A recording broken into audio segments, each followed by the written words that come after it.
What's going on, guys? This is Miasin and welcome to the OCG metagame breakdown number 8. I think you can already see what's up with this one. Definitely an interesting one because Rescue Ace is taking up almost a third of the pie chart. This is absolutely wild. I haven't seen a tier 1 meta deck this good since the Phantom Knight deck, actually. Or maybe Sprite was also like 30% and Tierlaments before it became like tier 0. But again, I mean, this is the closest there is to like a tier 0 deck because 30.8% realistically is like a really top tier 1 deck that is pretty much unmatched with any of the other tier 1 decks. I mean, Tierlaments and Purely are really good, and yet they're still not on the level of Rescue Ace, and there is a very good reason why. Anyway, so this breakdown, of course, published by It's Your Boy Akira, mad shoutouts to you, man, is covering 120 top-performing decks from 19 tournaments in a few countries. It's always the same thing, honestly, during the span of like 4 or 5 days. The only new card is Rescue Hedgehog, which is really cool. I can actually showcase combos with this new card, but it doesn't really lead to anything that crazy, right? It's just like a different version of Rescue Rabbit. There are some combos where you can summon the Ringo Worm, something, the 100 Apple Dragon, and something else, and then you can pop off and do some cool things.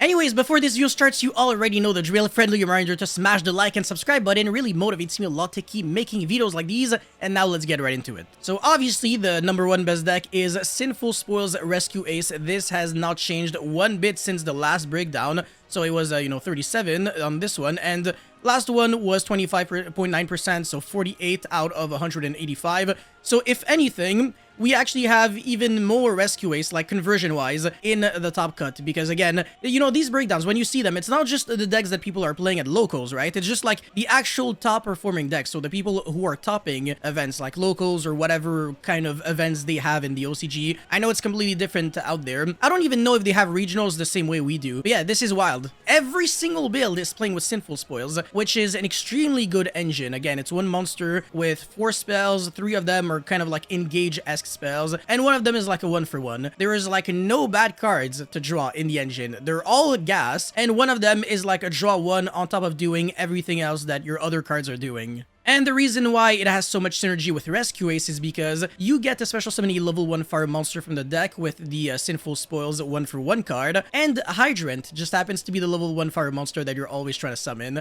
Because of the fact that you're getting so much more gas, you can always play around hand traps because, you know, if your opponent is holding like a Veil or Imperm for your Turbulence, you're going to always have access to the Airlifter with the Hydrant Search so that you can search the emergency, and when your opponent does use the Veiler on your Turbulence, you can dodge that way. And if your opponent only has something like an Ash, it might just not be enough. Like, what are you trying to Ash? Like the 1-for-1 spell card? Okay, sure, but your opponent didn't have to commit to a normal summon, so if you can normal summon a Hydrant or Airlifter, you lose. So there's pretty much no real way of always beating Rescue Ace, and it's not that kind of deck that is trying to summon like 55 times in a turn. They definitely can if they want to with the Aurora Dawn combo, but they don't have to. And again, because of that combo, they can also play around, you know, Lightning Storm, Duster Evenly. You know, board breakers are not super fantastic, which definitely is a bummer. Because, you know, in the TCG, we kind of have the same problem because they can go into Terahertz and then send the, you know, the Cybers, the Zabworm, as well as Meteorologic Aggregator. Their extra deck is not tied at all. They rarely go into it, so it's like mostly toolbox utility, and again, it gives them like 2 negates on top of the set 4 off of Turbulence, which is absolutely cracked. Anyways, Tierlaments is the second best deck, which again is also playing Sinful Spoils in pretty much, I mean, not most, but a bunch of the builds. So yeah, we can see it here, and then here.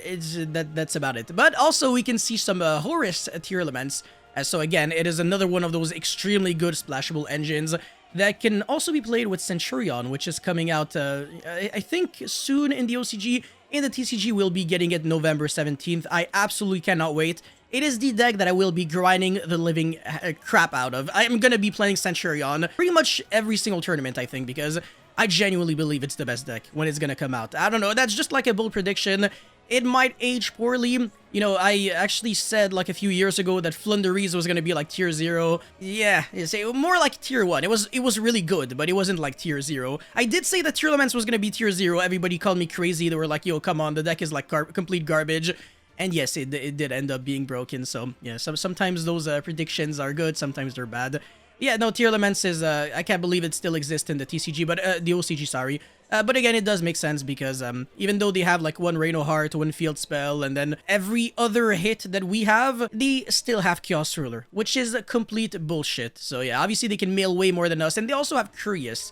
So yeah, you better believe that even though Agido and Killback are the one, they're always milling them. Always, every single time. They're good like that, right? And the deck doesn't lose to Maxi. It can summon on your own turn, so it's like you Maxi them, they're just gonna pass, and then keep doing everything they want to do on your own turn. Anyways, Purely, still just as good as it was before. Not obviously not the best deck, but people are kind of figuring out Purely, I want to say. Alright, Branded, and this is where it gets really sus. So again, in the TCG, nobody's playing Branded Despia, right? So that's the big difference. They have one one Branded Opening and one Branded Fusion, and still, most builds are playing, you know, pure Branded Despia, whereas in the TCG, the most popular deck, actually one of the most popular decks in this format, is Chimera Branded. It is everywhere, absolutely everywhere. I went to regionals yesterday. I played against two of them, and I was walking around and, you know, top tables and everything. Every single, like, table had at least, like, 3 or 4 chimeras. It was ridiculous. At least, like, 15% of the room was on that deck, if not more. That's just wild, but it's obviously a really good deck. It gets to play with one card. It's really consistent as well. Can play a lot of hand traps, a lot of utility. The kind of deck that everybody can play, too. And you can also get crafty with it, right? You can play Fusion Destiny with DPE. You can play Fight for Patchwork. I made a video on how to beat Chimera Branded yesterday, so if you're interested, go check it out. Anyways, Magician, so again, Supreme King Magician is very good. This is no different from last time. I will also be making a video on the Supreme King engine, because even before we got the new Supreme King cards, there was a Supreme King trap card that the TCG also had. Some people played in Labyrinth or Eldritch or like trap decks in general, and they could summon like a Zark, and then if their opponent activated like a spell card, you would be able to like banish the Zark and then summon like 4 Dragon, Synchro, Pendulum Xyz, whatever monster from your extra deck. And one of them was Crystal Wing Synchro Dragon. So you would actually get a negation pretty much for free and a lot of beat sticks. Like you would actually have like 12,000 damage off of just one single card if your opponent activated one spell card. And again, you're playing a trap deck, so if your opponent activates Dust or Lightning Storm, he gets heavily punished for doing so. It's pretty much like a better Waking the Dragon, very proactive. So yeah, it's definitely a really cool engine, and you don't really have to play any breaks for that. A really smooth and clean, package. Anyways, Labyrinth, speaking of the devil, Unchained Labyrinth is gaining a little bit in popularity. In the TCG, we're also seeing a bit of the Unchained build. Again, it's only one of the trap card that pops, and then one of... I don't even care about their name. It's the red guy, the red shawarma. There you go. Anyways, Runic with one fountain, nice deck. Cosmic Cyclone, Scoopity Scoop Scoop. Dragon Link, yeah, okay. Mana Dome, this deck should be way better. They have the level 6 Synchro. Like, there is literally no excuse not to play this deck and do well in the OCG. It's broken. Riam Heart is full combo. And they also have Crimson Dragon. Like, what? Nobody's abusing it. I don't understand. Crimson Dragon, Hard Red Dragon, Archfiend King Calamity. They also have the broken spell card that they can search with Crimson Dragon, provides back any tuner from the grave or any synchro, doesn't even negate the effect, and only locks you for synchro for the rest of the turn. Absolutely cracked. Anyway, Super Heavy Samurai, Adamantipator, so again, just like us, they also have no Link monsters, if I recall correctly, the Link one. But yeah, I mean, it's not the end of the world. Adamantipator with Block Dragon is broken, but it does get cucked by Maxi pretty bad. Tenyi Sword Soul, okay, pretty nice. Vanquish Soul, Valiance, Branded Shadal, Grass Horus, Naturia, Eldritch, Horus, Adventure, Phantom Knight. See, at this point, all you're really seeing is just, you know, a bunch of splashable engines and decks, right? I kept saying how the Horus engine was good, and then you got Chimera, Adventure. It's always the exact same freaking thing. Everything that mills, usually, or that, like, I don't know, gets cards to the graveyard, is just so good with Horus, because they're all freaking free Monster Reborns. There's pretty much like Infernoid monsters, where you don't have to banish anything. The only summoning condition requirement is controlling Pharaonic Sarcophagus, the continuous spell, which also, it's foolish as your Horus monsters from deck to grave, if you can just pitch a card from the hand to the grave. And it is up to 4 times per turn, so if you got 4 cards to discard, you can send all of your Horus monsters, and that's like 15,000 damage on board. And you can make like double rank 8s. Absolutely disgusting. Or Coach King Giant Trainer, and then draw 3 cards and make your money back. Anyways, Mechanical, Scareclaw, whatever this is, Brandish, Sprite, Trabrigade, Sanavalon Rika, Trabrigade, Lyrilusk, and Unchained, which yet again is completely different from what we would have in the TCG, because Unchained is another one of those really, really good decks, especially played by a good player, and even the good players don't know how to beat Unchained, so that's the crazy part about this deck. Everybody's struggling with it, and again, I can say that because I'm, you know, talking with, you know, the best of the best, and they have no idea how the deck works. Like, I have some friends with, like, countless YCS tops, and they're like, I don't even know, like, what is the Unchained board, what they were trying to do. It's pretty much like the new Rika, I want to say. So yeah, Unchained for president. Anyways, Rescue Ace, so what's up with them? Super Poly is kind of breaking their board if they're always doing the same thing. So people are switching it up by either changing builds completely or by playing another kind of synchro monster so that they cannot get fused for Muddragon of the Swamp using Herald of Arclight and Effie Dawn Dragster. So some people are going for Shen Shen, which is the level 9 Virtual World Synchro monster, kind of like a Macrocosmos. And then this card right here, Stellar Wind Wolf Wraith. I hate it. I think it's garbage. It's kind of like a Nibiru when your opponent activates a monster effect 5 times or something. Actually, it might count your... Yeah, it also counts your own monster effects. It gains 1 counter or something, or 300 attack, and then when it's 4,000 attack or more, you shuffle both this card and all monsters your opponent control into the deck as a quick effect. So obviously it's not too bad, and it's pretty much it's really good against a bunch of decks, but it's really gimmicky as well. You have to wait until you use a bunch of effects in order to make use of it, which is just so frustrating. I want to get my value immediately, right off the bat. I don't want to have to work for it. No. Anyways, I don't really like the fact that people are playing Contain in Rescue Ace. I don't know, I really disagree with that. I think most builds are not playing it, and I would never play this card because, yeah, sure, it makes your Rescue Ace monster unaffected by monster effects, and it gains 1,500 attacks, something like that. But I mean, like, is it that relevant? Sorry, the name isn't even Contain. It's, no, holy shit, Reinforce. Oh, I'm so stupid. Yeah, okay, so can't be destroyed by battle, or rather the next time, unaffected by opponent's monster effects, gain 1,500 attack and defense. It doesn't interrupt your opponent. Like, no, I want my opponent to not have a fair chance at playing the game. I don't want to be nice. So yeah, it's not my cup of tea, like I said. I think people can still use it for the graveyard effect of recycling back a Rescue Ace spell card in your grave. So honestly, that's not too bad. But if you're using this as like an actual trap that you're trying to set, no thank you. And again, this deck is known to play a lot of hand traps, but not imperm for some very interesting reason. A Small World could be a good reason why you're choosing to play Valor over Imperm, but even then, there's no Imperm. Ghost Mourner over Imperm. And again, it's not like you can say that these random one-offs can be justified by the existence of, you know, Crossout Designator, because there's no Crossout, and even then, it's just a one-of in the OCG. They do have Maxi, so they can draw into hand traps that they can use right away, because Imperm, you are not going to be able to use it, since you're going to be controlling, you know, at least a couple of cards. Unless you're going second, but if you're going first and then you maxi your opponent, then it's pretty bad. I don't know if this deck actually has any draw power. Yeah, no, not really, actually. Maybe the Synchro build, you could go into, like, Ravenous Croco Dragon, which makes you draw a couple of cards, start a Charge Warrior, Coral Dragon, and stuff like that, but people are really just trying to go for negates. And because of that, again, hand traps are way more popular than board breakers. Super Poly being, I guess, one of the only ones, but even then, it's not even that good. And I just find it really sus that there's just so many weird one-ofs in, you know, people's decks in the OCG. Like, one Super Poly that's not searchable, one Prosperity. You can't control that because it's a one-of, but, like, I don't know, it's just so ugly. I look at that, I'm like, no, I'd rather die than play decks like that. So, yeah, it's definitely not the kind of deck that I appreciate, but yeah. As if the deck didn't have enough hand traps in the main deck, there's even more in the side deck with some Kaijus. The second Super Poly for absolutely no given reason. you might as well just full commit, like either 0 in the main deck, 2 in the side deck, or the other way around. I don't even understand the logic behind 1-1. Like, it's, again, if it was searchable, then I'd understand, but it's not. So, like, nani. Anyways, Tierlaments, though. Yeah, so that's the goo. Diviner of the Heralds has been replaced with a Mathematician, at least for this player, which is pretty spicy. It's really up to you if you want to decide whether or not Diviner is better, because Diviner can be a level 6 tuner. And that does matter when you have access to Baron de Fleur. Mathematician, on the other hand, can send your Glow Bulb with Fairy Tale Snow, and that's actually not too bad. Another really cool thing about Mathematician is that if you're going second, and your Mathematician is getting Veilered or Impermed or whatever, it's not the end of the world. You can still crash your Mathematician and then get a draw 1. So that's actually very interesting, that you can randomly unbrick and inherently play through an interruption with your power normal summon. Then the Sinful Spoils engine is also very interesting. Only 2 of the really good card, the Hunter something. Like I said, that's the engage, so it's going to be searching your Diabellstar, the Dark Witch or something, and then that gets you access to the 1-for-1.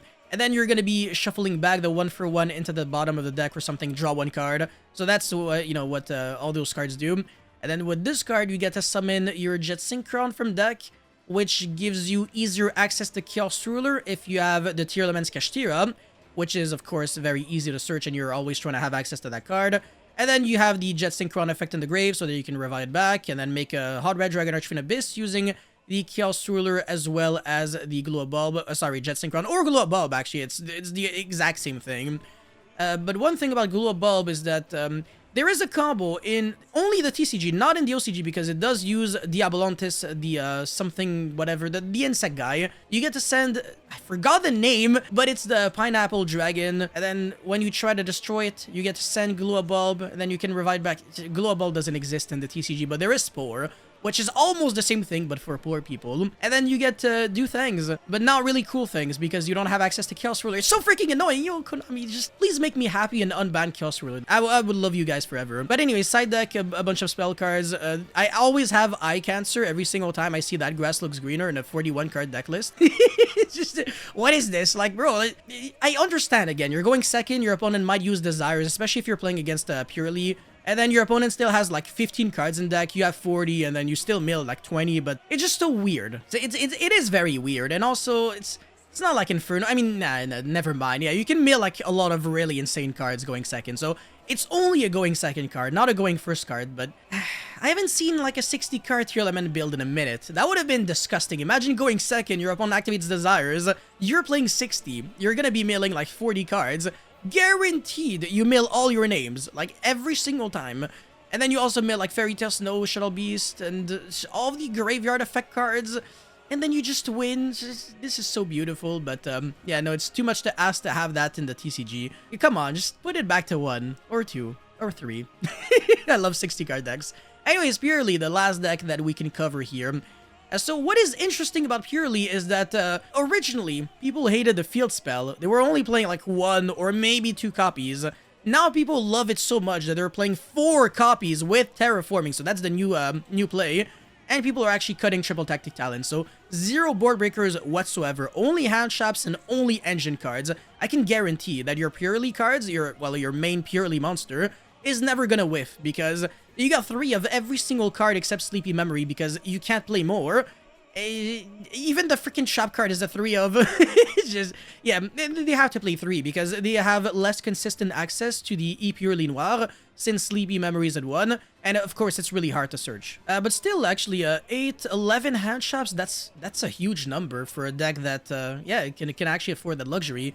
So yeah, pretty nice stuff. SP Little Knight, again, absolutely crack card. It's featured in every single extra deck.